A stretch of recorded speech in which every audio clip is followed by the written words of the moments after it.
England, 1818.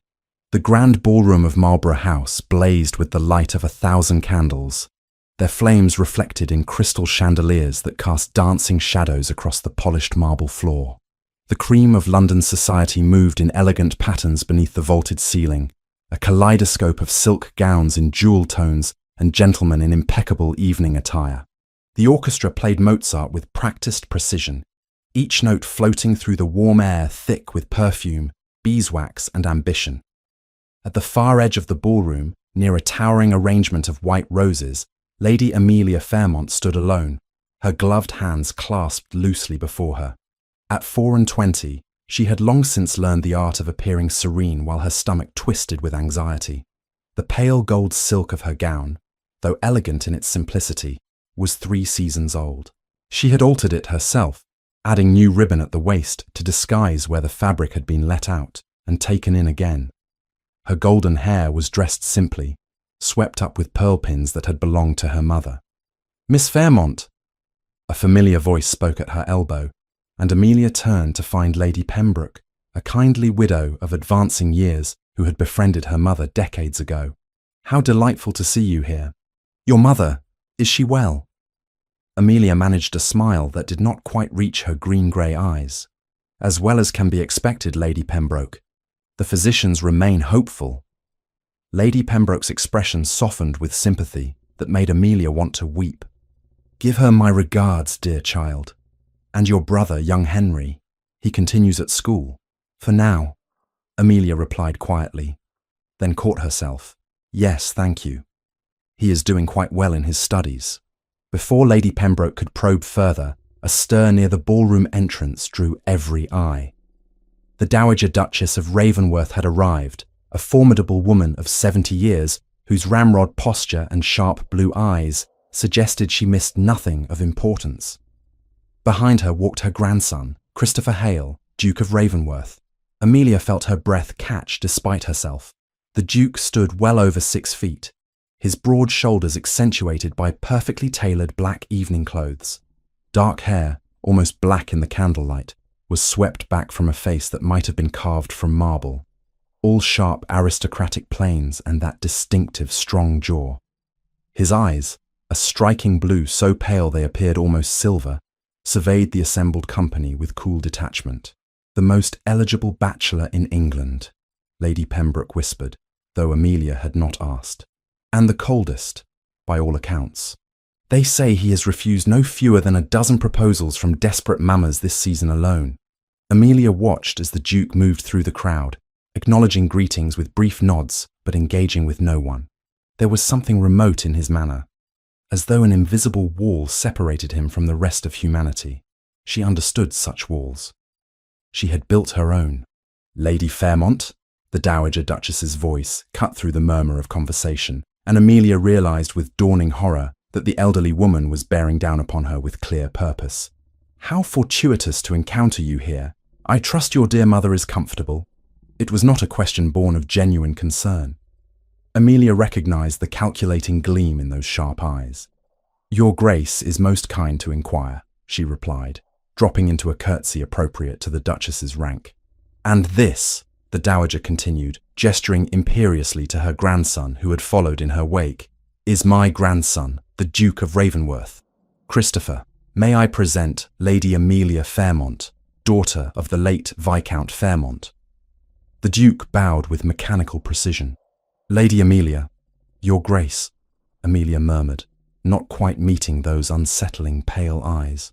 "I believe the next dance is a waltz," the Dowager Duchess announced, as though conferring a great favour.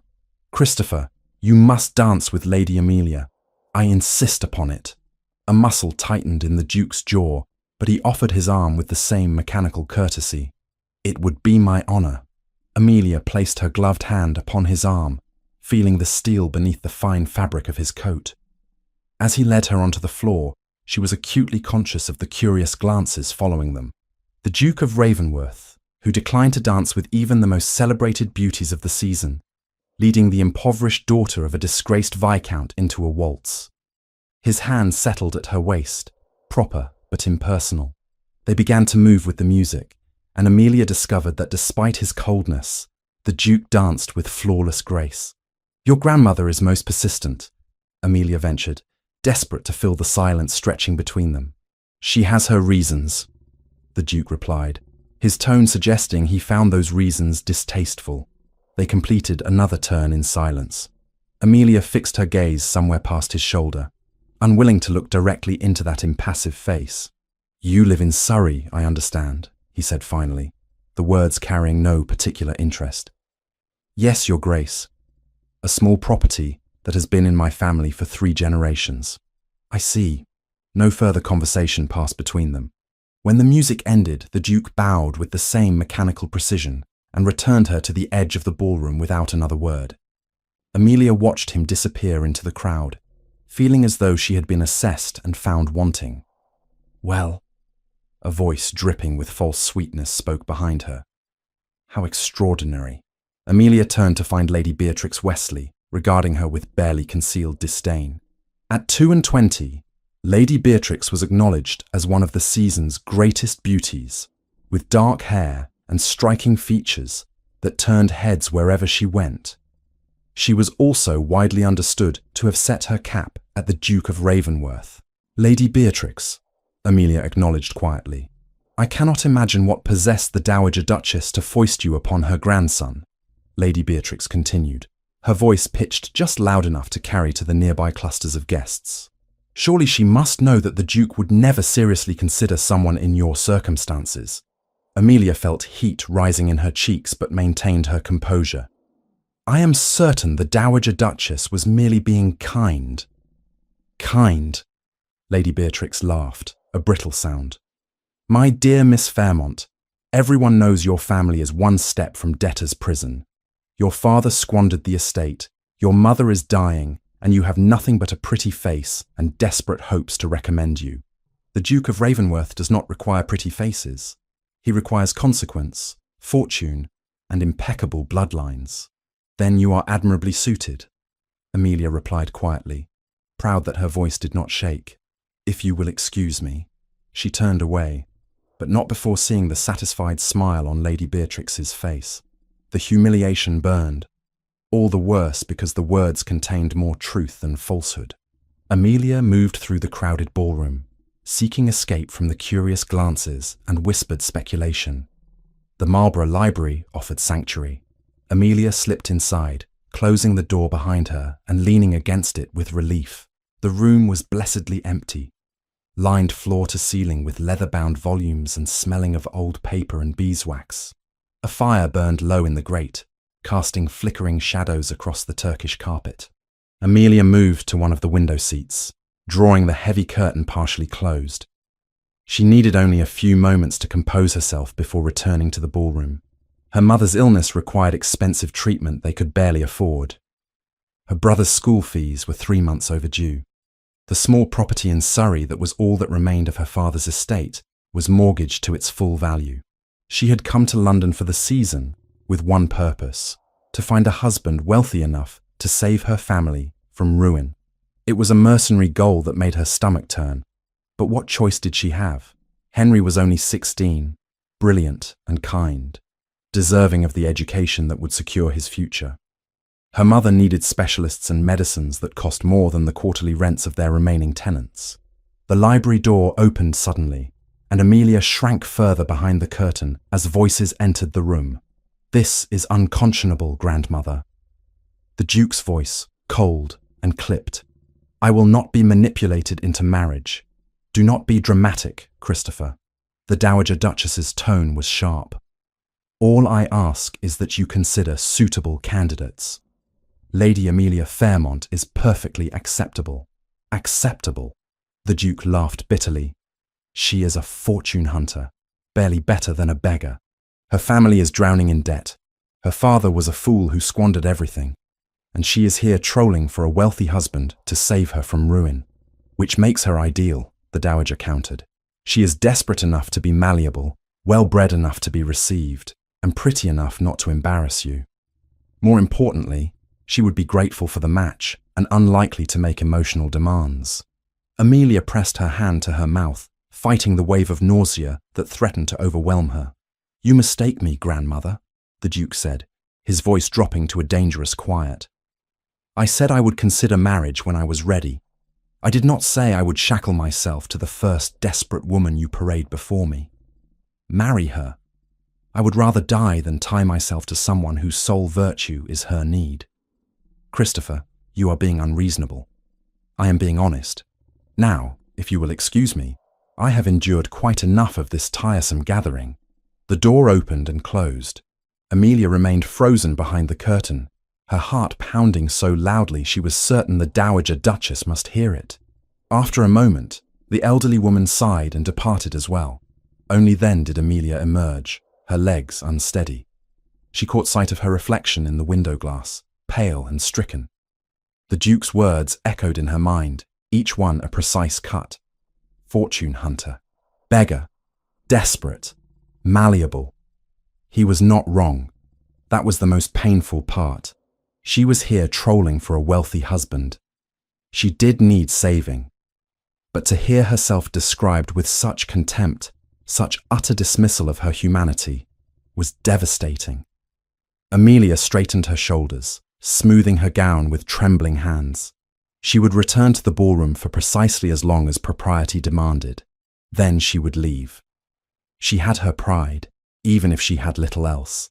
The ballroom seemed brighter and louder when she rejoined it, the laughter more shrill, the music more discordant.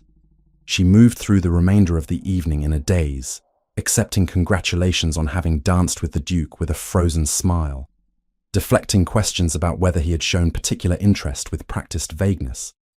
When she finally made her excuses, pleading a headache that was no fabrication, Lady Pembroke looked concerned. "Shall I send for your carriage, dear?"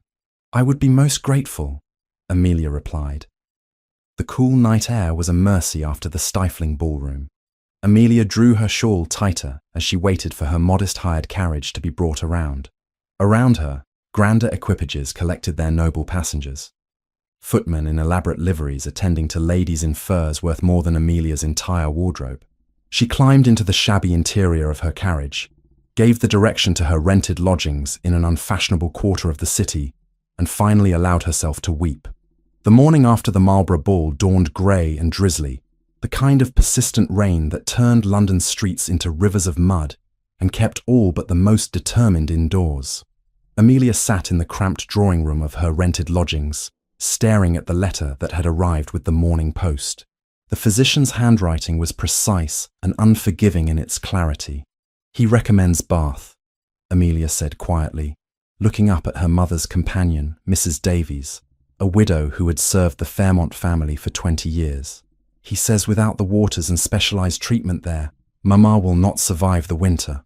Mrs. Davies's weathered face creased with concern. "And the cost?" Amelia folded the letter with trembling fingers.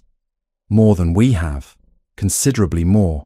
She rose and moved to the window, watching raindrops chase each other down the glass.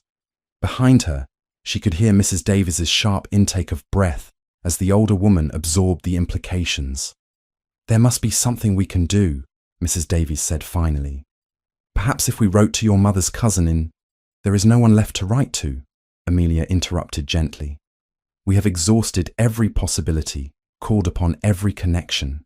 The well is dry, Mrs. Davies." A knock at the door preceded the entrance of their single maidservant, a girl of perhaps 14 who served as cook, housemaid and lady's maid all in one. "Begging your pardon, miss, but there's a gentleman calling. Says his name is Lord Edmund Carlisle." Amelia turned from the window in surprise. Lord Edmund Carlisle was the Duke of Ravensworth's cousin, a man of perhaps 29, with a quiet manner and kind eyes. She had been introduced to him briefly during her first week in London. "Show him to the drawing room, please." Lord Edmund entered a few minutes later, his greatcoat damp from the rain. He was not a handsome man in the conventional sense, his features too irregular, his frame too slight, but there was something reassuring in his steady gaze. "Lady Amelia," he greeted her with a bow.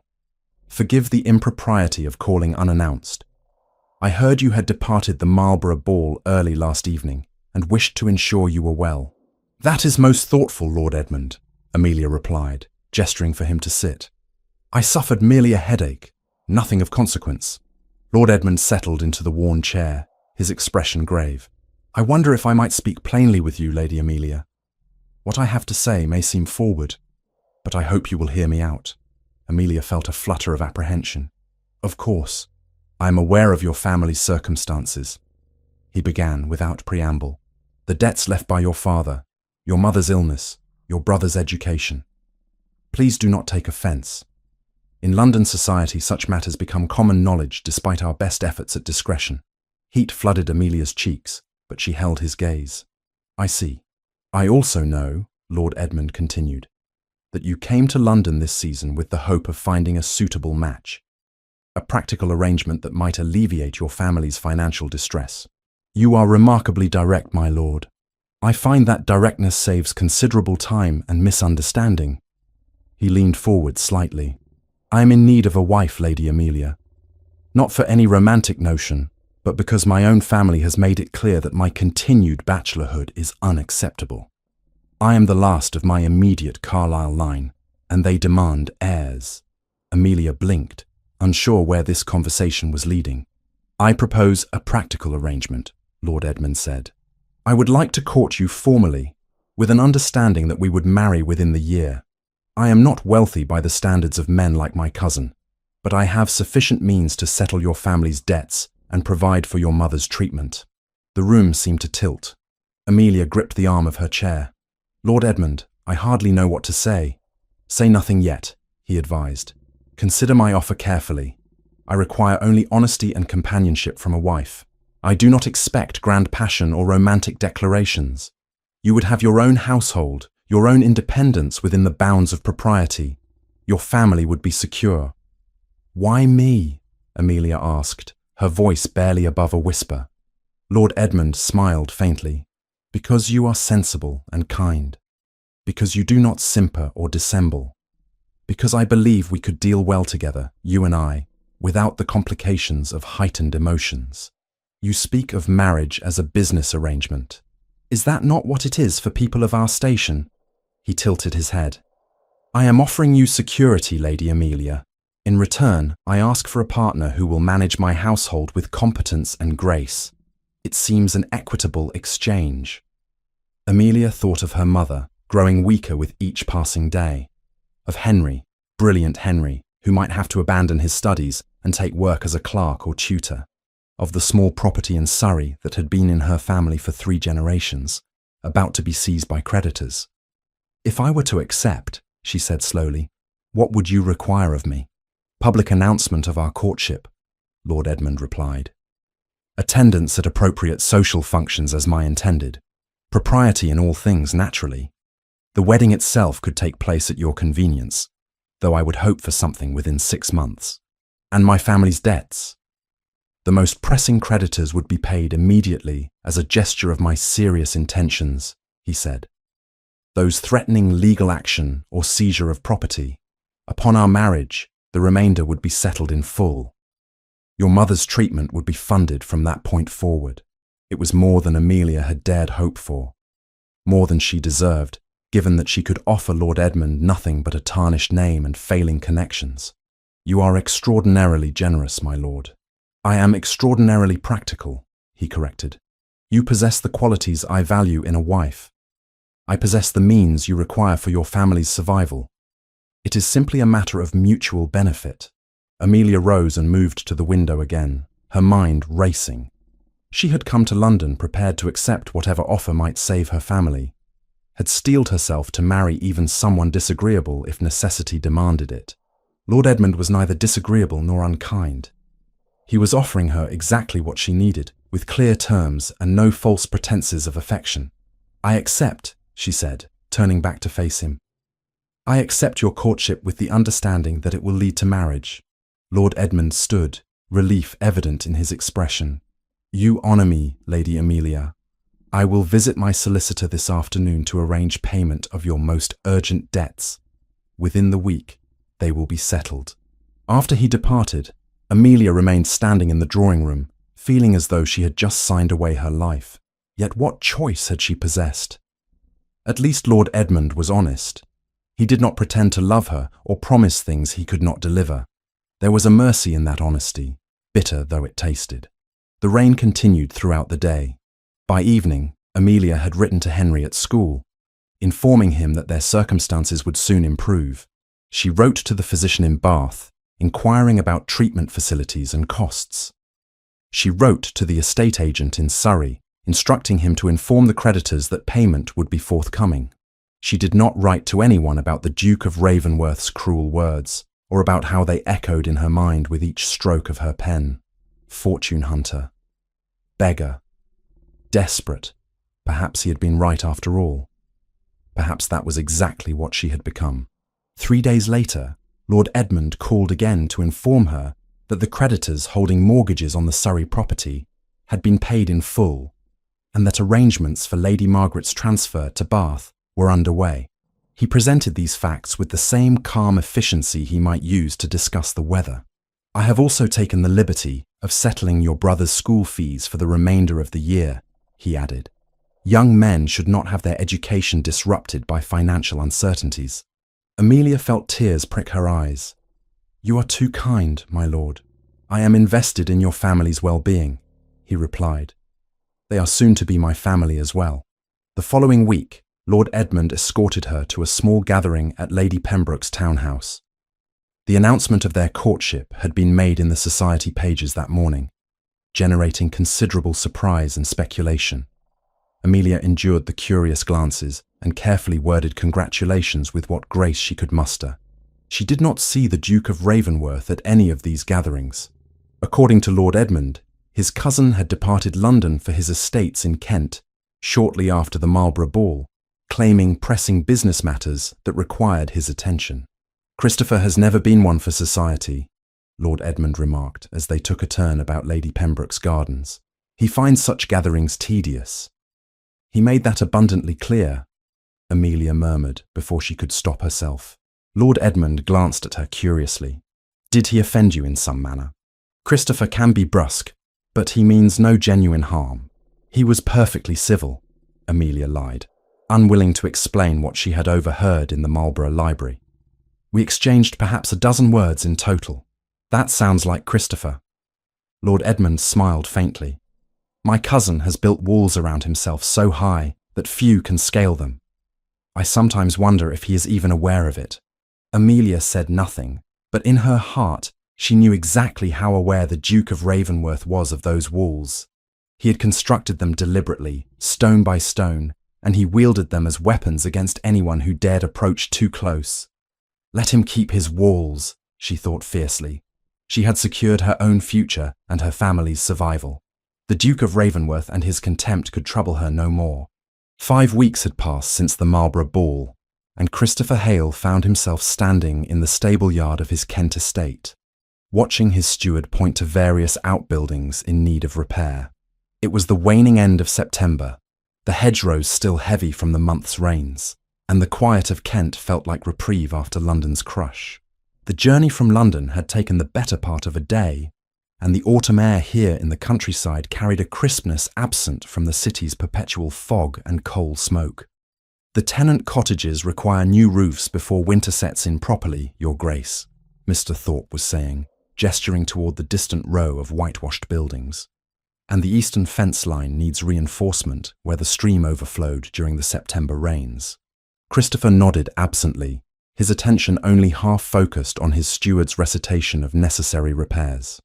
The past weeks in London had been suffocating, filled with his grandmother's pointed remarks about suitable matches and the endless parade of hopeful mamas presenting their daughters at every social function. He had fled to Kent with the excuse of estate business, but in truth, he simply needed distance from the marriage market and its attendant pressures. "I shall inspect the cottages myself tomorrow," Christopher said. "For now I require a ride. Has Thunder been exercised today?" "Not yet, Your Grace. Shall I have him saddled?" "No need. I will see to it myself." An hour later, Christopher rode through the narrow lanes that wound between his property and the nearby village of Ashford. The countryside wore its autumn colours brilliantly, the trees aflame with gold and crimson, the hedgerows heavy with blackberries and rosehips. It was the kind of day that demanded solitude and reflection, and Christopher found himself grateful for the escape. The village of Ashford was small but prosperous, its main street lined with well-kept shops and a modest church, whose bells were ringing the hour as Christopher passed. He had no particular destination in mind, merely the desire to ride until his restless thoughts settled. He guided Thunder past the baker's shop, the chandler's, and the general store, nodding to villagers who recognized him and offered respectful greetings. It was pure chance that led him down the narrow lane beside the church, where a weathered sign announced St. Catherine's Home for foundling children. The building itself was a converted manor house, its stone walls softened by climbing ivy, and its windows bright with lamplight despite the afternoon sun. A small garden stretched behind it, and it was there that Christopher's attention was arrested by a scene that made him rein in his horse. A woman in a simple dove-grey dress knelt in the grass beside a young girl of perhaps 6 or 7 years. Even from a distance, Christopher recognized the golden hair visible beneath her modest bonnet. Lady Amelia Fairmont was reading aloud from a book, her voice carrying faintly on the breeze, while the child leaned against her shoulder with obvious contentment. Christopher dismounted, tying Thunder to a nearby post, and moved closer without conscious thought. He positioned himself behind a large oak tree where he could observe without being seen, telling himself he was merely curious about what brought the desperate fortune hunter to a foundling home in Kent. And the princess discovered that kindness was a magic far more powerful than any spell, Amelia read, her voice gentle and warm, for it could transform not only others, but oneself as well. The child sighed contentedly. "I wish I could read as prettily as you, Miss Amelia." "You will, darling. We shall practice together, shall we not? Now run along and tell Mrs. Hutchins that the afternoon reading is finished." The girl scampered away toward the house, leaving Amelia alone in the garden. She remained kneeling for a moment, her hand resting on the grass as though gathering strength, and Christopher saw her shoulders rise and fall with a deep breath. When she stood, there was a weariness in her movements that spoke of more than physical fatigue. Other children began emerging from the house, ranging in age from perhaps 4 to 12 years old. They swarmed around Amelia with the easy affection of those who knew her well, calling her name and vying for her attention. She greeted each one by name, asked after their lessons, admired a drawing one boy showed her, and listened seriously as a girl complained about a torn stocking. "Miss Amelia," a harried-looking woman appeared in the doorway, wiping flour-dusted hands on her apron. "Young Thomas has taken ill again. I fear his fever has returned." The warmth drained from Amelia's expression, replaced by immediate concern. "Where is he?" "In the sick room, miss. Mrs. Hutchins is with him, but she says he needs the physician. Then we shall send for Dr. Bradley at once." Amelia began walking toward the house with purpose. "Begging your pardon, miss, but we cannot afford Dr. Bradley's fees at present. The last illness emptied what remained of our medical fund." Amelia stopped, her hand going to the small reticule at her waist.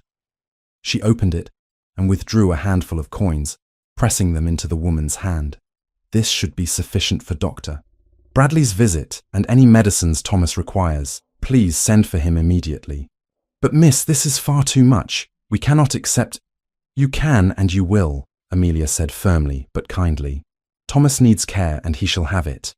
That is the end of the matter." Christopher watched as the woman's eyes filled with tears of gratitude.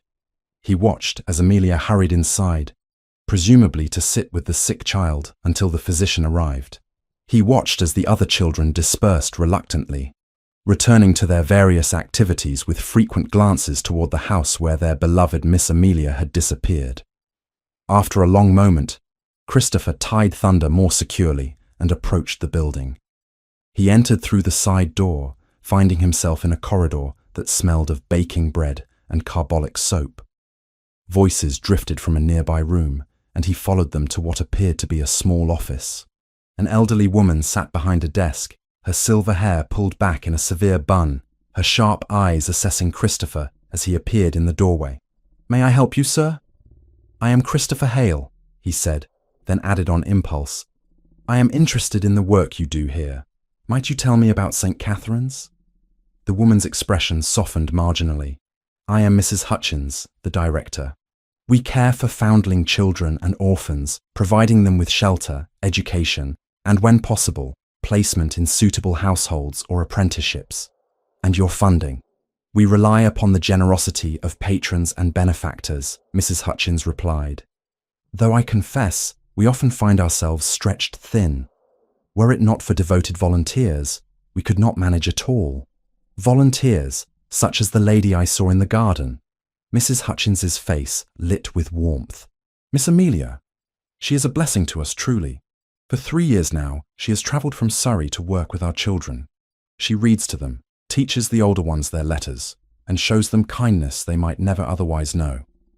Just today, she has paid for young Thomas to see the physician. Though I know she can ill afford such generosity, Christopher felt something tighten in his chest. She comes from Surrey regularly, every fortnight when she can manage it. She stays with her aunt who lives nearby and devotes whatever time she has to our children, never seeks recognition or thanks, simply does the work and slips away quietly when it is done.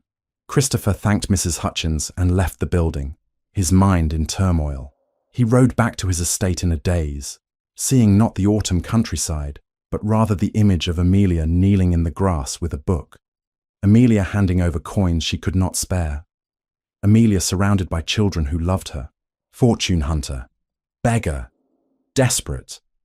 His own words from the Marlborough Library echoed in his mind with sickening clarity. He had judged her based on circumstances and assumptions, never once considering that there might be more to her story than financial necessity. That evening, Christopher summoned his solicitor from London. Mr. Pemberton arrived 2 days later, a thin man with spectacles and an air of perpetual worry. I require information about a family, Christopher told him without preamble. The Fairmonts of Surrey. Everything you can discover about their financial circumstances, the late Viscount's business dealings, and the current state of their affairs. Mr. Pemberton departed with instructions to be thorough and discreet. 3 days later, he returned with a thick folder of documents. The story is not what one might expect, Your Grace. Mr. Pemberton began, spreading papers across Christopher's desk. The late Viscount Fairmont was indeed in debt when he died, but not through gambling or extravagance. He was the victim of fraud perpetrated by his business partner, a Mr. George Thornton. Christopher leaned forward, studying the documents. What evidence exists? Substantial evidence, Your Grace. Contracts showing money invested that was never used for the stated purposes. Bank records indicating systematic theft over a period of years. The Viscount discovered the fraud shortly before his death and gathered these proofs, but he died before he could bring charges. And why was no prosecution pursued afterward? The family lacked resources to engage proper legal representation, Mr. Pemberton explained. Mr. Thornton was wealthy and well-connected. Without adequate counsel, Lady Fairmont chose not to pursue the matter, fearing it would only lead to further financial ruin. Christopher felt anger stirring. What of the current debts? Entirely medical in nature, Your Grace. Lady Margaret Fairmont suffers from consumption and requires expensive treatment. The family has mortgaged their property to pay for physicians and medicines. The son, Henry, works as a tutor's assistant while maintaining his own studies. By all accounts, the family lives modestly and spends nothing on luxury or entertainment. Christopher sat back in his chair, the papers before him painting a picture entirely at odds with his assumptions. The Fairmonts were not profligate spendthrifts or opportunistic social climbers. They were simply unlucky, victims of betrayal and illness, struggling with dignity to survive. And he had called Lady Amelia a fortune hunter, barely better than a beggar. Is there anything else, Your Grace? Mr. Pemberton asked hesitantly. Yes, Christopher said slowly. I want you to determine whether sufficient evidence exists to bring charges against George Thornton now. And I want to know the total sum of the Fairmont family's current debts. After the solicitor departed, Christopher remained in his study, watching darkness fall over the Kent countryside. For the first time in years, perhaps since his mother's death when he was a boy, he felt the stirrings of shame. He had judged Amelia Fairmont without knowledge, without compassion, without the slightest attempt to understand her circumstances. He had reduced her to a caricature based on his own cynicism and his determination to remain emotionally untouched by the world. But she was not a caricature. She was a woman who gave what little she had to sick children. A woman who maintained her dignity while her family crumbled around her. A woman who had overheard his cruel words and said nothing, simply disappeared into the rainy London night with her pain held close. Christopher rose and moved to the window, his reflection ghostly in the dark glass. He did not love Lady Amelia Fairmont. Love was an emotion he had locked away long ago, too dangerous to allow. But he was intrigued by her, drawn to the contradiction between what he had assumed her to be and what she actually was. And he was responsible for causing her pain. That debt, at least, required acknowledgement and reparation. Christopher returned to London 3 days after his conversation with Mr. Pemberton, his mind filled with new understanding and an unfamiliar sense of purpose. The city seemed different now, its grey streets and coal smoke haze less oppressive than they had been weeks earlier when he fled to Kent. He had matters to address, wrongs to right, though he told himself it was merely the natural course of a gentleman correcting an error in judgment. The season's social calendar continued its relentless march, and Christopher found himself scanning the notices in the Morning Post with unprecedented attention. Lady Hartley's musical evening, Lord Pemberton's card party, the Duchess of Marlborough's autumn ball. Any of these might provide an opportunity to encounter Lady Amelia, though he was uncertain what he would say when he did. The opportunity came sooner than expected. His sister Victoria arrived at his townhouse unannounced on a grey Thursday afternoon, sweeping into his study with characteristic energy. "Christopher," she greeted him, settling into a chair without invitation. "You look dreadful. Have you been sleeping at all?" "Good afternoon to you as well, Victoria," he replied dryly. "To what do I owe the pleasure of this unexpected visit?" Victoria studied him with sharp eyes that missed little. At 27, she had been married for 5 years to a pleasant but unremarkable baron, and had developed an unfortunate habit of meddling in Christopher's affairs with sisterly determination. "I came to inform you that I am attending Lady Hartley's musical this evening," she said, "and I thought you might wish to accompany me." Christopher raised an eyebrow. "Since when do I attend musical evenings?" "Since you have spent the past week inquiring after Lady Amelia Fairmont's social engagements with all the subtlety of a bull in a china shop," Victoria replied tartly. "Really, Christopher, did you think I would not notice? Half of London has noticed." Heat rose in Christopher's face. "I merely wish to what? Apologize for whatever terrible thing you said to her at the Marlborough ball." Victoria leaned forward. "She departed that evening pale as death, and you vanished to Kent the very next day. What happened between you?" Christopher turned away, moving to the window that overlooked the square. Rain had begun falling again, turning the cobblestones dark and slick. "Nothing of consequence. Christopher Hale, I am your sister, not a fool. Tell me what you did." The command in her voice reminded him uncomfortably of their late mother. Christopher sighed, the fight draining from him. "I overheard my grandmother attempting to manipulate me into considering Lady Amelia as a potential bride. I responded with considerable hostility, calling her a fortune hunter and worse. I did not know Lady Amelia was in the adjacent room and heard every word." Victoria's expression shifted from curiosity to horror. "Christopher, you did not." "I did." He met her gaze squarely. "I judged her based on circumstances I did not understand and assumptions I had no right to make. I have since learned that I was entirely wrong in my assessment of her character. And now you wish to make amends. I wish to apologize, yes." Victoria rose and moved to stand beside him at the window. "She is being courted by Lord Edmund, you know. Your cousin. The papers carried a notice of their courtship 2 weeks ago." Something twisted in Christopher's chest, an unfamiliar sensation that felt uncomfortably close to jealousy. "Edmund is a good man. He will treat her well." "Yes, he will," Victoria agreed. "But you did not answer my question about the musical evening. Will you come?" Christopher considered refusing. What purpose would it serve to seek out Lady Amelia merely to unburden his conscience? She had moved forward with her life, secured her family's future through Edmund's courtship. His apology would change nothing and might only cause her further discomfort. Yet the image of her kneeling in the grass, reading to foundling children, haunted him. The memory of her voice, gentle and warm, refusing the money that kind woman had tried to refuse. He owed her honesty, at the very least. "I will come," he said finally. Lady Hartley's musical evening drew a respectable crowd, though not the crush of a proper ball. Christopher arrived with Victoria, scanning the assembled guests with barely concealed purpose. He spotted Lady Amelia almost immediately, standing near the pianoforte with Edmund at her side.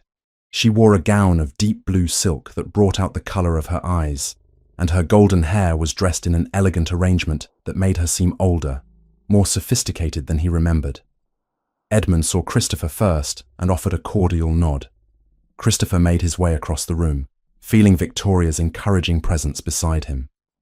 "Good evening, Edmund," Christopher greeted his cousin. "Lady Amelia."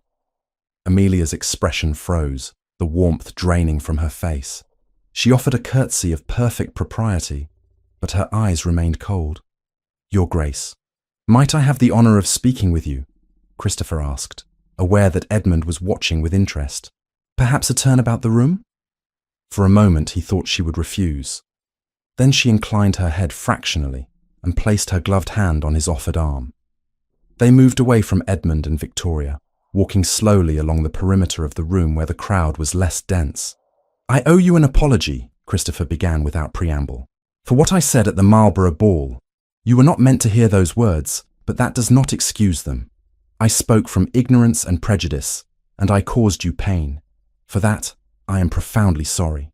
Amelia's expression remained impassive. "Your Grace is kind to concern himself with such trifling matters. They were not trifling to you." "No," she agreed quietly. "They were not. But I have survived worse than the poor opinion of a duke, Your Grace. You need not trouble yourself with guilt on my account." Christopher felt the rebuke in her words, gentle though they were.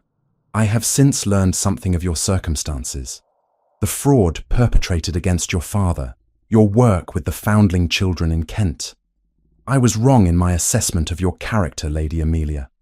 Entirely and inexcusably wrong." "How gratifying to be reassessed and found acceptable," Amelia said, and now there was an edge to her voice. "Tell me, Your Grace, do you make a habit of judging everyone you meet so harshly? Or was I particularly deserving of your contempt?" The question struck him like a blow. Christopher stopped walking, forcing her to stop as well. "You are angry with me." "I was angry with you," Amelia corrected. "Now I am simply weary of this conversation. You have apologized. I accept your apology. We need never speak of it again." She attempted to withdraw her hand from his arm, but Christopher covered it gently with his own, holding her there. "Please, allow me to explain." "There is nothing to explain," Amelia interrupted, her voice low but fierce. "You looked at me and saw exactly what society taught you to see. A desperate woman from an impoverished family, seeking to better her circumstances through marriage. You were not wrong in your observations, Your Grace. I came to London precisely to find a wealthy husband. That is the truth of it, but not the whole truth." "No," she admitted, "not the whole truth, but enough of it to justify your disdain." She pulled her hand free, and this time he let her go. "I am to be your cousin's wife, Your Grace. I would prefer that we maintain cordial but distant relations. It will be easier for everyone." She walked away before he could respond, returning to Edmund's side with a smile that did not reach her eyes. Christopher remained where she had left him, watching as she accepted Edmund's arm and allowed herself to be led to a seat for the musical performance about to begin. Victoria appeared at his elbow. "That went well," she observed with barely concealed sarcasm. "She will not forgive me." "Can you blame her?" Victoria asked. "Christopher, whatever you said to her must have been truly dreadful. She looks at you as though you were something dangerous." Christopher did not attend the musical performance. He left Lady Hartley's townhouse and walked through the rain-slicked streets of London, his mind in turmoil. He had expected Lady Amelia to accept his apology with grace, perhaps even to soften toward him. Instead, she had held herself distant and cold, making it abundantly clear that she wanted nothing from him, not even his contrition. In the days that followed, every attempt Christopher made to convey his remorse, flowers discreetly redirected to a parish, unannounced calls declined, and the odd musical evening shadowed from a distance only tightened the distance Amelia kept. It was Victoria who finally intervened, appearing at his townhouse one afternoon with determination written across her features. "This has gone on long enough," she announced. "You are making yourself ridiculous, and more importantly, you are making Lady Amelia uncomfortable. She has asked Edmund to take her away from London for a time, claiming she needs to visit her mother in Bath." Christopher felt something cold settle in his stomach. "She is leaving because of you," Victoria said bluntly. "Your continued pursuit is distressing her." "Christopher, what are you trying to accomplish?" "You apologized. She accepted. That should have been the end of it." "I do not know," Christopher admitted, the words torn from him. "I only know that I cannot seem to leave it alone." "I see her face, Victoria. I hear my own words echoing back at me. I need her to understand that I was wrong." Victoria studied him for a long moment. "This is not just about guilt, is it?" Christopher turned away, unable to meet his sister's knowing gaze. "I do not know what you mean." "Yes, you do." Victoria moved closer, her voice gentler now. "Christopher, are you developing feelings for Lady Amelia?" The question hung in the air between them, terrible and unavoidable. Christopher wanted to deny it, to dismiss the notion as absurd. But standing there in his study, with rain pattering against the windows, he found he could not. "She is engaged to Edmund," he said finally. "That is not an answer. It is the only answer that matters." Christopher met his sister's eyes at last. "Whatever I may or may not feel is irrelevant. Lady Amelia has made her choice, and I will not interfere with her happiness. She deserves better than my complicated emotions and troubled conscience." Victoria sighed. "Then you must stop this pursuit, Christopher. Let her go. Let her marry Edmund and build a life free from your guilt and your presence." Christopher nodded, though the words felt like ash in his mouth. "You are right. Of course you are right." But that night, alone in his study, with only brandy for company, Christopher allowed himself to acknowledge the truth he had been avoiding. Somewhere between seeing Amelia in that garden with foundling children and watching her walk away from him at Lady Hartley's musical, something had shifted inside him. The guilt remained, yes, but beneath it lay something else. Admiration. Fascination. The beginnings of feelings he had sworn never to allow himself again. He was falling for Lady Amelia Fairmont, the woman he had wronged so grievously, the woman who would soon be his cousin's wife. And there was absolutely nothing he could do about it. 10 weeks had passed since the Marlborough Ball, and London society had moved into the quieter weeks of late autumn, when the most fashionable families began departing for their country estates. Yet the announcement that appeared in the Morning Post on a crisp November morning caused a stir of interest that would have been remarkable even at the height of the season. The betrothal is announced between Lord Edmund Carlisle, son of the late Viscount Carlisle, and Lady Amelia Fairmont, daughter of the late Viscount Fairmont. The marriage is expected to take place in the spring. Christopher read the announcement 3 times, each reading bringing a different sensation. First, shock. Then, something that felt uncomfortably like grief. Finally, a hollow acceptance that settled in his chest with the weight of stone. She was lost to him. Not that she had ever been his to lose, but the finality of seeing her name linked with Edmund's in black and white made it undeniably real. Lady Amelia Fairmont would become Lady Amelia Carlisle, his cousin's wife, forever beyond his reach. He set down the newspaper and stared out the window of his study at the grey London morning.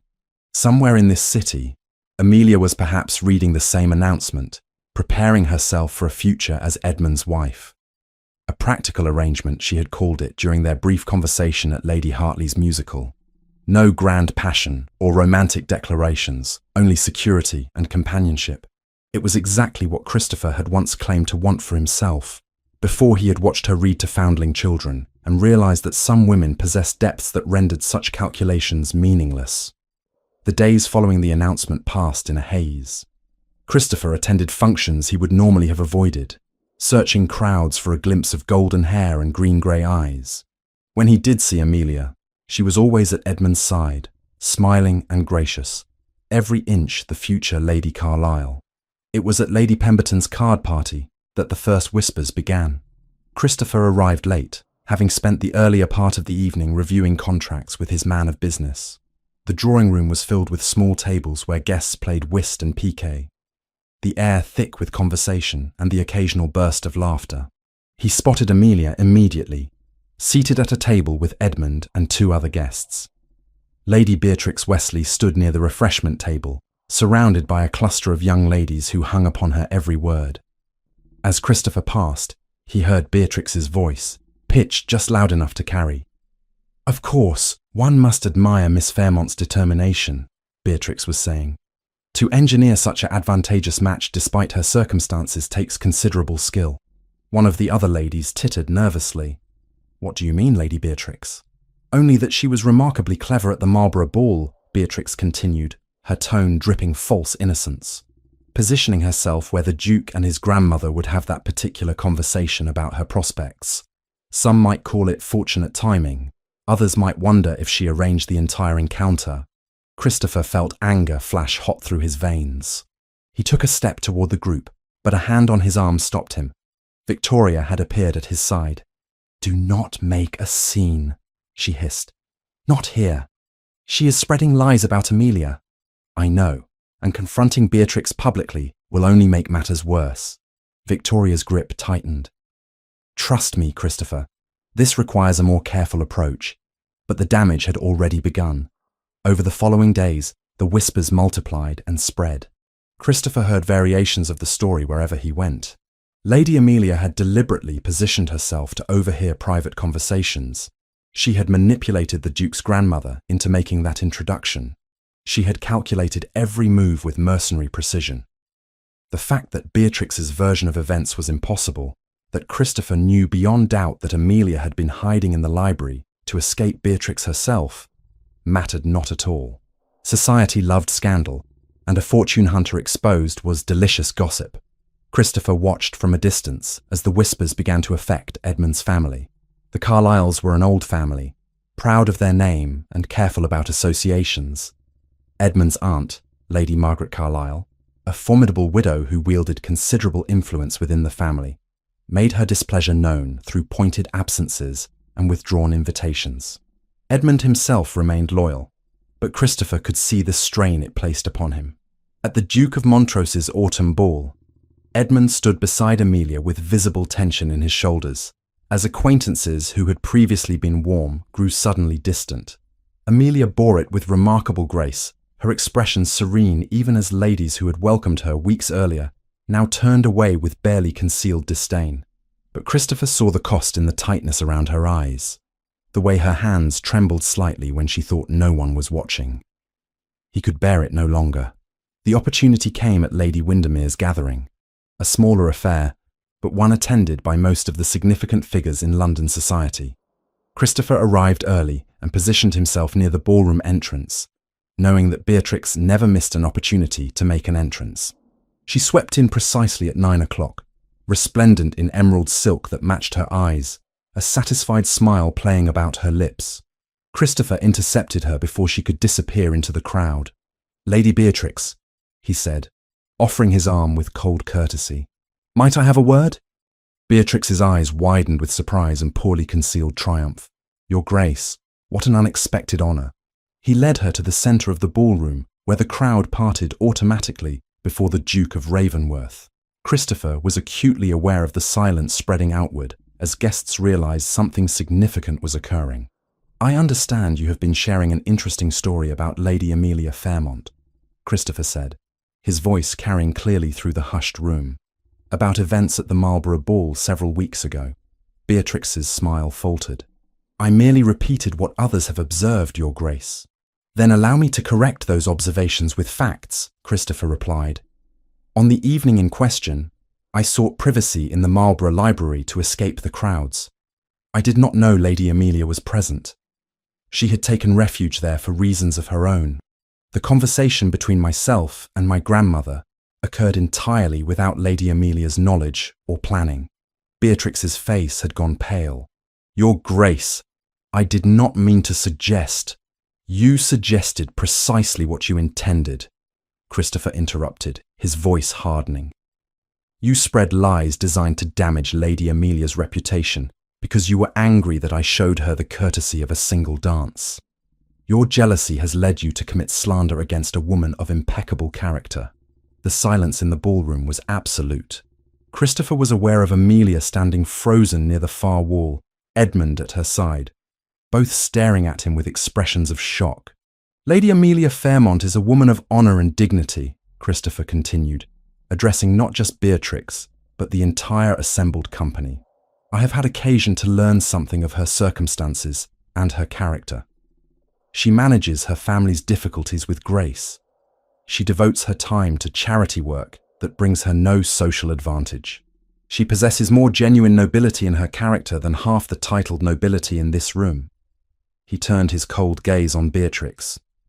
If I hear that you have continued to spread malicious gossip about Lady Amelia, I will ensure that every door in London society closes to you. Do I make myself clear? Beatrix managed a jerky nod, tears of humiliation beginning to stream down her face.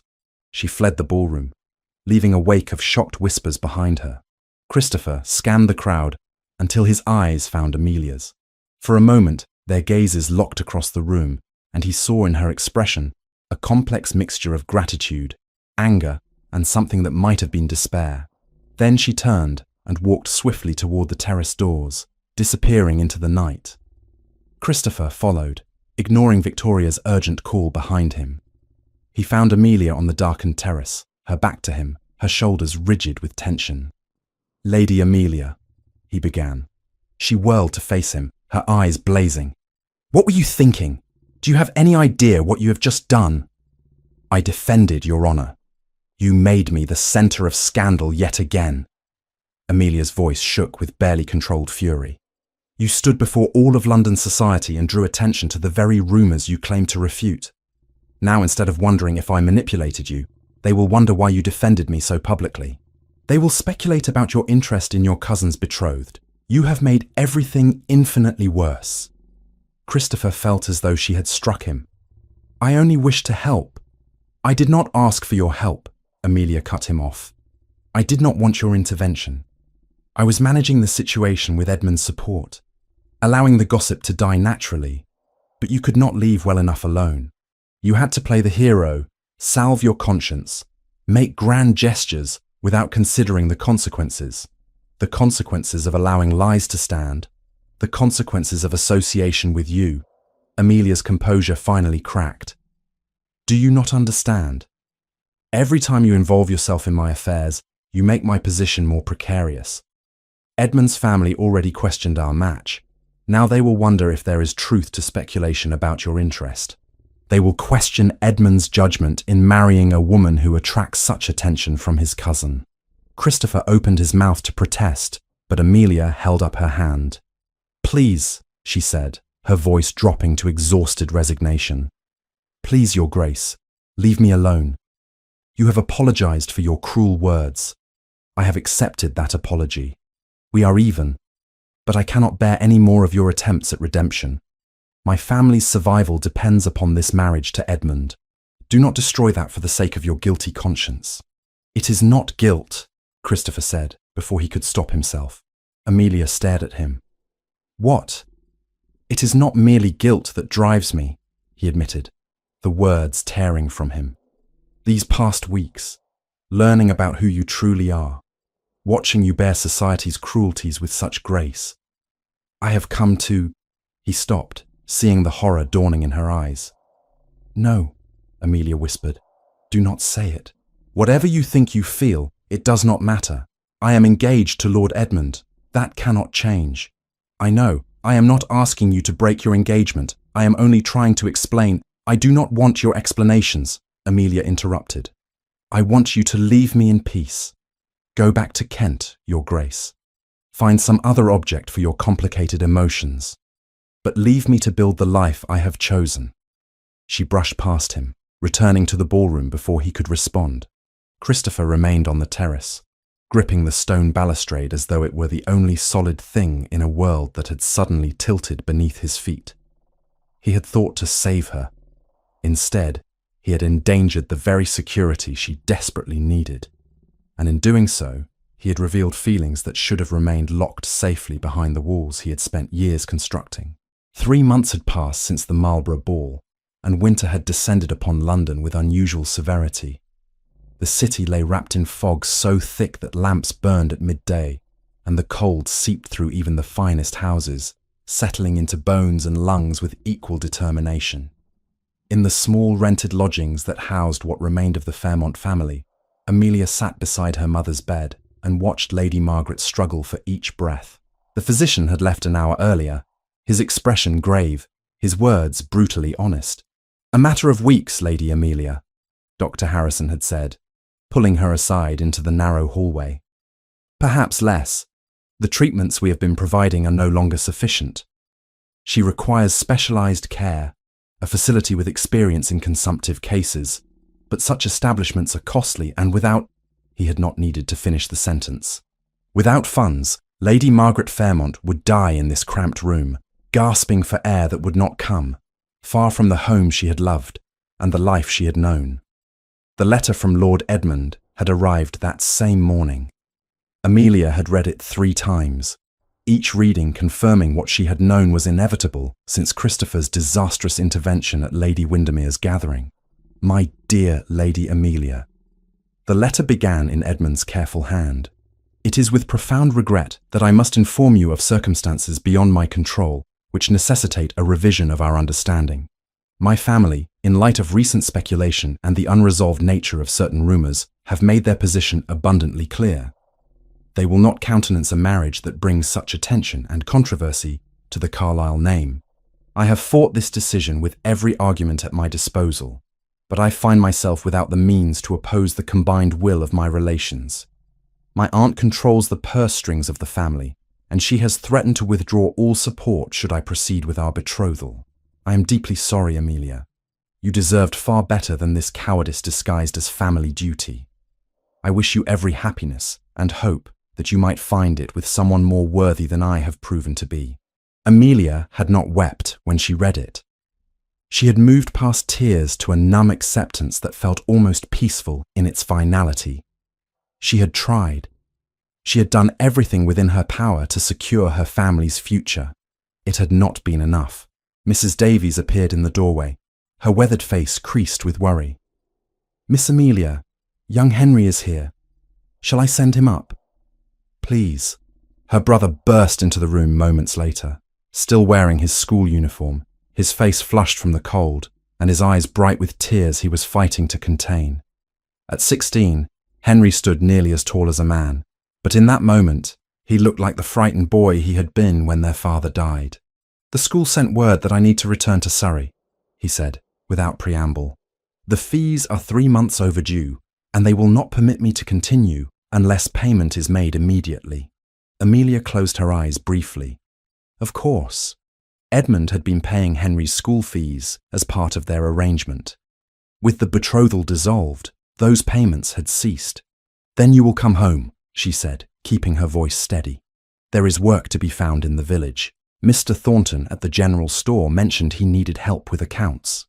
"I should abandon school entirely," Henry said fiercely. "Take permanent work. Send the money for Mama's treatment." "No." Amelia rose and gripped her brother's shoulders. "You will not sacrifice your future. You are brilliant, Henry. You have an opportunity for university, for a career that could lift you beyond the circumstances that have trapped our family. I will not allow you to throw that away. Then what will we do?" Henry's voice cracked. "Mama is dying, Amelia. The doctor said she needs care we cannot afford. The creditors are threatening to seize the Surrey property. We have nothing left." Amelia had no answer for him. She simply pulled him into an embrace, feeling his shoulders shake with the sobs he had been holding back. Over his head, she could see their mother sleeping fitfully, each breath a laboured rasp that spoke of time running out. The knock at the front door came as the winter afternoon was fading into early darkness. Amelia descended the narrow stairs to find Lady Victoria on the doorstep, elegantly dressed, but with worry evident in her expression. "Victoria," Amelia greeted her with surprise. "I did not expect you. May I come in? I have something urgent to discuss." They settled in the small parlour, barely large enough for 2 chairs and a table. Victoria did not waste time with pleasantries. "My brother knows about Edmund's withdrawal," she said bluntly. "He knows about your mother's condition. Amelia, he wishes to help." Amelia felt something cold settle in her stomach. "No, you have not heard what he offers. It does not matter what he offers," Amelia replied, keeping her voice low but firm. "I will not accept charity from the Duke of Ravenworth. He has done quite enough already." Victoria leaned forward. "This is not about Christopher's guilt or his need for redemption. Your mother is dying, Amelia. Are you truly prepared to let pride prevent you from accepting help that could save her life?" "It is not pride," Amelia said, though they both knew that was not entirely true. "It is self-preservation. Every time your brother involves himself in my affairs, my circumstances grow worse. I cannot afford any more of his assistance." "Then what will you do?" Amelia looked down at her hands. "I have a few pieces of my grandmother's jewellery. They should fetch enough to settle the most pressing debts and perhaps buy us a few more months. After that—" She trailed off, unable to voice the inevitable conclusion. "That is not a solution, and you know it." Victoria stood. "Christopher will call on you this evening. Please, Amelia, at least hear what he has to say." After Victoria departed, Amelia sat alone in the gathering darkness. She knew she should refuse to receive the Duke. She should send word that she was not at home, that he should never call again. But the sound of her mother's laboured breathing from the room above, the memory of Henry's desperate face, the weight of responsibility pressing down upon her shoulders, all conspired to keep her seated in that cold parlour, waiting. Christopher arrived as the church bells were striking 7. He looked different than she remembered. His face thinner, shadows beneath his eyes suggesting he had not been sleeping well. He removed his hat as he entered, holding it in hands that were not quite steady. "Lady Amelia," he greeted her quietly. "Thank you for receiving me."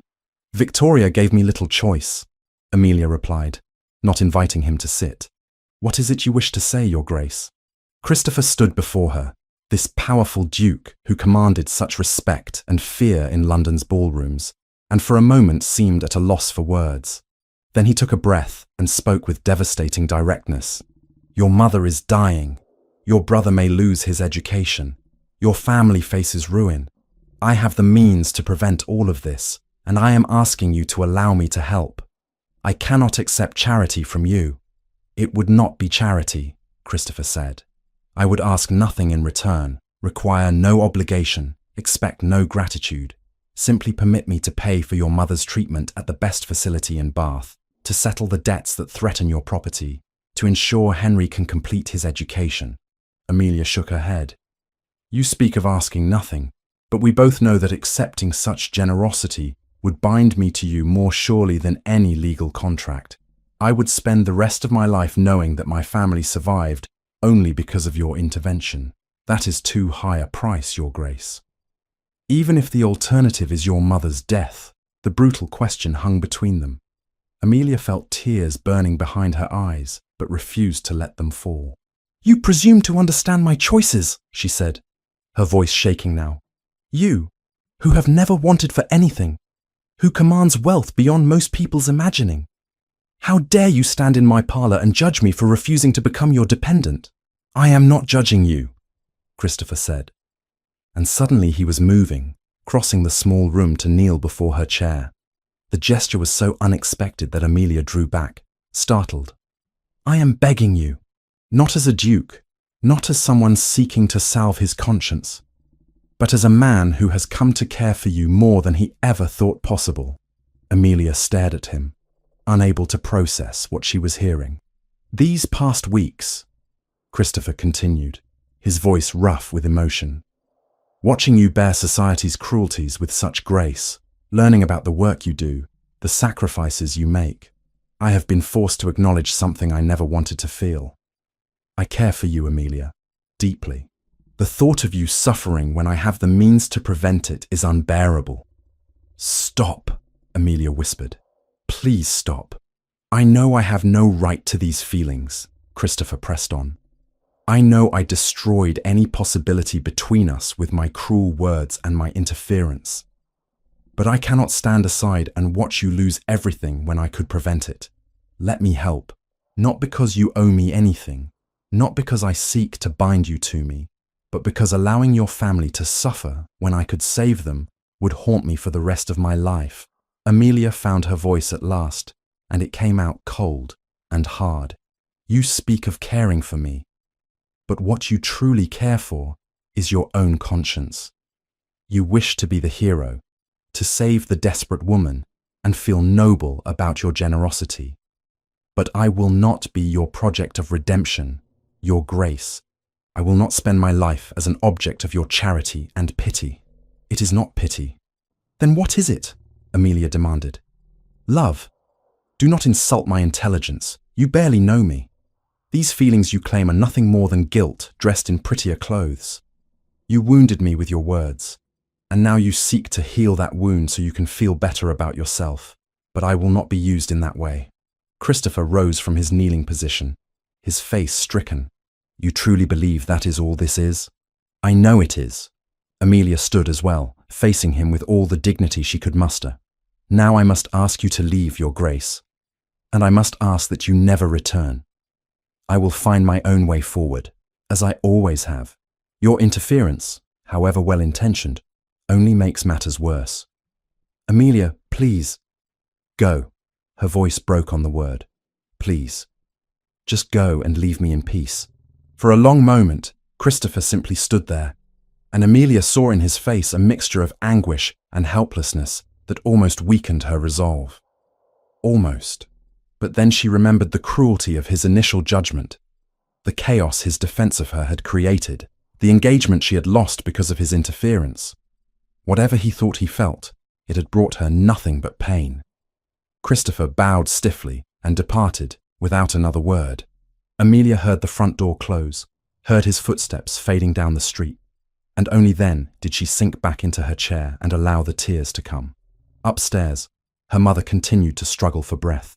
Her brother slept fitfully in a room barely large enough for a narrow bed. Their future remained as desperate as it had been before Christopher's visit, perhaps more so now that she had refused the one source of help available to them. But at least her pride remained intact. At least she had not become one more obligation in the Duke of Ravenworth's complicated conscience.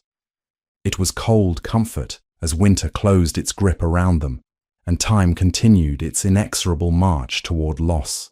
Christopher kept his word. After that devastating evening in Amelia's cramped parlour, he did not call again. He did not send flowers or letters. He did not appear at any social function where she might be present. To all appearances, the Duke of Ravenworth had accepted Lady Amelia's rejection and moved on with his life. But appearances could be deceiving. 3 days after their confrontation, Mr. Pemberton appeared at Christopher's London townhouse with documents that had taken weeks to assemble, evidence of fraud so comprehensive, so irrefutable, that no judge in England could ignore it. George Thornton, the man who had destroyed Viscount Fairmont's fortune, would finally face justice. "File the charges," Christopher instructed, "but keep my involvement anonymous. Let it appear that the Crown prosecutor discovered the evidence through routine investigation. The Fairmont family should know only that their father's name has been cleared." "As you wish, Your Grace." Christopher also summoned Dr. Harrison, the physician who had been treating Lady Margaret. "I understand there is a charitable foundation in Bath," Christopher began carefully, "that provides treatment for consumptive patients of limited means." Dr. Harrison frowned. "I am not aware of such a foundation, Your Grace." "Then we shall establish one," Christopher replied. "With sufficient funds to operate for the next decade, you will serve as its medical director, recommending worthy cases for admission." "I trust Lady Margaret Fairmont would be among your first recommendations." Understanding dawned in the physician's eyes. "Your Grace, this is most generous." "This is anonymous," Christopher corrected. "Lady Margaret and her family must believe she qualifies for treatment through her own merits, not through anyone's intervention." "Can you arrange it?" "I can, Your Grace." The week that followed was a blur of meetings with solicitors, bankers, and physicians. Christopher moved through the arrangements with methodical precision, ensuring that every action could be traced back to legitimate sources that had nothing to do with the Duke of Ravenworth. The Fairmont family would be saved, but they would never know it was his doing. The news of George Thornton's arrest appeared in the newspapers 2 weeks later. Christopher read the announcement with grim satisfaction, then turned to the letter that had arrived from Henry Fairmont. "Dear Sir," the young man had written to Mr. Pemberton, addressing the solicitor, who had informed him of the legal proceedings. "I cannot express adequate gratitude for your efforts in clearing my father's name. To know that he was a victim of fraud rather than a foolish spendthrift brings profound relief to my family. Though I know not who funded this investigation, please convey our eternal thanks." Christopher folded the letter and placed it in his desk drawer. One debt addressed. Lady Margaret's transfer to Bath occurred with surprising swiftness. Dr. Harrison personally escorted his patient to the newly established Charitable Institute for Pulmonary Diseases, where she was installed in a bright room overlooking the healing waters. The staff, handpicked by Christopher and paid handsomely for their discretion, provided the finest care available in England. Within days, Lady Margaret's condition began to stabilize. Within weeks, she was breathing more easily than she had in months. The miraculous recovery was attributed to the superior treatments available at the Institute, and Lady Margaret herself could speak of nothing but her extraordinary good fortune in being selected for such charity. Christopher received reports of her progress through Dr. Harrison, never once suggesting he might visit. He had promised to leave Amelia in peace, and he intended to keep that promise, even if it killed him. The matter of the orphanage required more delicate handling. Christopher travelled to Surrey himself, arriving on a grey January morning when he knew Amelia would be visiting her mother in Bath. He met with Mrs. Hutchins in her cramped office, studying the ledgers that showed how desperately close to closure the institution had come. "What you need is a patron," Christopher said. "Someone who can provide steady funding without requiring public recognition. Such benefactors are rare indeed," Mrs. Hutchins sighed. "Most who give want their names on plaques. Then perhaps you should seek a benefactor who values discretion over recognition." Christopher withdrew a document from his coat. "This is a trust, established in my mother's name. It will provide annual funds sufficient to operate St. Catherine's for the next 5 years, with potential for renewal. The only condition is that my involvement remains confidential." Mrs. Hutchins stared at the papers with tears streaming down her weathered face. "Your Grace, I do not know what to say. Say that you will continue the work. Say that children like young Thomas will have the care they need. That is thanks enough." As he departed the orphanage, Christopher paused in the garden where he had first seen Amelia reading to the children. A small boy, perhaps 5 years old, was playing nearby with a wooden horse. The child looked up as Christopher passed. "Are you the gentleman who talks with Miss Amelia?" the boy asked with the directness of the very young. Christopher crouched down to the child's level. "I used to speak with her, yes. She seems sad lately. Mama Hutchins says it is because her mother is ill, but she was sad before that too." "Was she?" The boy nodded sagely. "I think she misses someone. Will you tell Miss Amelia that we hope her mother gets better?" "If I see her, I will tell her," Christopher promised, though he knew he would not. He had given his word to stay away, and he would honour it, no matter how much it cost him. The weeks passed slowly. Christopher received regular reports through his various intermediaries. Lady Margaret continued to improve. The charges against George Thornton were proceeding through the courts. The orphanage had announced its miraculous rescue through an anonymous patron. And Amelia, according to Victoria, who visited her regularly, was beginning to piece together the pattern. "She knows it was you," Victoria told Christopher one evening over dinner in his London townhouse. "She has not said so directly, but I can see her working through it. Her father's name cleared. Her mother in Bath receiving extraordinary care. The orphanage suddenly flush with funds. She is not a fool, Christopher. I never thought she was. What will you do when she confronts you?" "She will not confront me," Christopher replied. "I have kept my distance as she demanded. If she suspects my involvement, she can choose to accept the help or refuse it. But I will not force another conversation upon her." Victoria studied her brother's face. "You truly love her, do you not?" Christopher did not answer immediately. Love was a word he had avoided for most of his adult life, a sentiment he had deemed too dangerous to allow. But sitting there in the gathering dusk, he found he could not deny it. Yes, he said simply. "For all the good it does, either of us." In Surrey, Amelia sat in the small parlour of the family property, reading a letter from her mother that described the miraculous improvements in her health. Around her, the house felt less oppressive now that the threat of seizure had been lifted. Henry would return to school in a few weeks, his fees paid through what Dr. Harrison had vaguely described as a scholarship program. Everything was falling into place with suspicious precision. Amelia thought of Christopher's kneeling figure in this very room, his voice breaking as he begged to help. She thought of the words she had thrown at him, accusing him of seeking redemption through charity. She thought of the weeks of silence that had followed, and the steady stream of small miracles that had saved her family without any apparent connection to the Duke of Ravensworth. Actions, not words. Exactly what she had demanded of him. Lady Margaret's most recent letter lay open on Amelia's lap. "My dearest daughter," her mother had written in a stronger hand than she had managed in months. "You must visit as soon as you are able. There is much I wish to discuss with you about the future, and about matters of the heart that perhaps I have neglected in my focus on survival." Amelia folded the letter carefully. Her mother, who had been dying mere weeks ago, was now well enough to meddle in her daughter's romantic affairs. It would have been amusing if it were not so terrifying, because Amelia was beginning to suspect that she had made a terrible mistake, that in her determination to protect herself from further hurt, she had pushed away the one man who had proven himself willing to move mountains for her, asking nothing in return but the chance to ease her suffering. The question was whether it was too late to correct that error, or whether Christopher had finally accepted her rejection and moved on with his life, leaving her to live with the consequences of her pride. Spring arrived in England with unexpected gentleness, coaxing green shoots from the cold earth and filling the air with the scent of possibility. Amelia stood at the window of the small inn in Kent, watching rain clouds drift across the sky, and wondered if she had lost her mind entirely. It had been 3 weeks since she had made her decision, 3 weeks since her mother had looked at her with knowing eyes in that bright bath treatment room and said, "Pride is a cold companion, my dear, far colder than admitting when one has been wrong."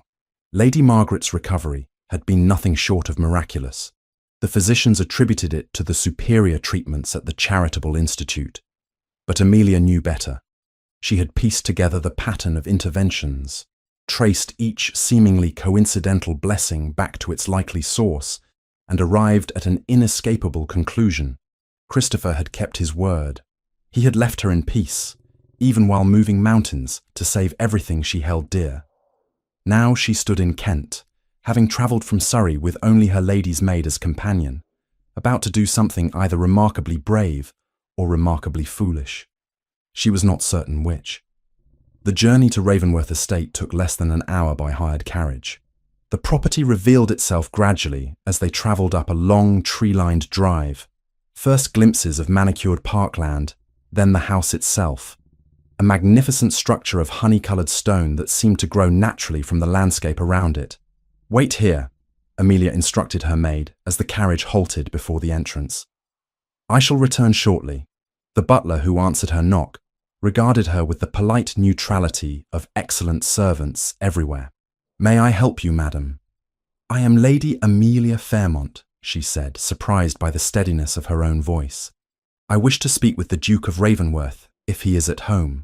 Something flickered in the butler's expression, quickly masked. "His Grace is in the gardens, my lady. If you would care to follow me?"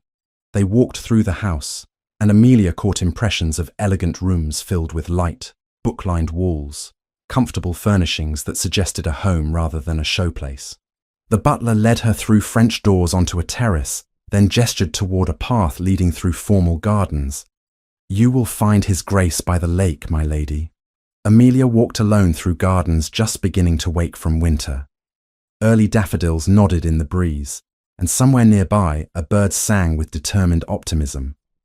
She found Christopher sitting on a stone bench beside a small lake, staring out at the water with an expression of such profound loneliness that her heart contracted. "Your Grace," she said quietly. He turned, and the shock on his face was almost comical. He rose immediately, his usual grace deserting him as he nearly stumbled. "Amelia, What are you doing here? Is something wrong? Your mother—" "My mother is well," Amelia interrupted, taking a step closer. "Remarkably well, thanks to the excellent care she receives at the Charitable Institute for Pulmonary Diseases." Christopher's expression shuttered. "I am glad to hear it." "A charitable institute that did not exist until 3 months ago," Amelia continued. "Funded by an anonymous patron who values discretion over recognition. How extraordinary." "Amelia, my father's name has been cleared," she went on, her voice steady despite the emotions swirling within her. "The man who defrauded him arrested and facing trial. Henry's school fees mysteriously paid. The orphanage in Surrey saved from closure by a trust established in your mother's name." Christopher remained silent, his jaw tight. "You respected my wishes," Amelia said softly. "You stayed away, as I demanded. But you saved my family anyway, asking nothing in return, seeking no recognition or gratitude. You proved through actions what words could never convey." "I gave you my word that I would not interfere further," Christopher replied, his voice hoarse. "I kept that word." "No," Amelia corrected gently. "You kept the letter of your word while violating its spirit entirely. And I am profoundly grateful for that violation." She moved closer until she stood directly before him. "I was wrong, Christopher. Wrong to reject your help out of pride. Wrong to dismiss your feelings as merely guilt. Wrong to push you away when you offered me exactly what I needed most. Someone willing to act on my behalf without demanding anything in return. You were protecting yourself," Christopher said. "You had every right." "I was afraid," Amelia interrupted. "Afraid of being vulnerable again after years of simply surviving. Afraid of trusting someone who had hurt me so deeply. Afraid of feelings I did not want to acknowledge." She took a breath. "I came here to tell you that I understand now. What you feel for me is not guilt. What I feel for you is not gratitude. And if the offer still stands, if you still want to know me as I truly am, then I would like to begin again." Christopher stared at her, as though she might vanish if he looked away. "Amelia, are you certain? I do not want you to feel obligated." "I am not obligated. I am choosing." She smiled slightly. "Though I must be clear, forgiveness does not mean forgetting. Trust will need to be rebuilt slowly.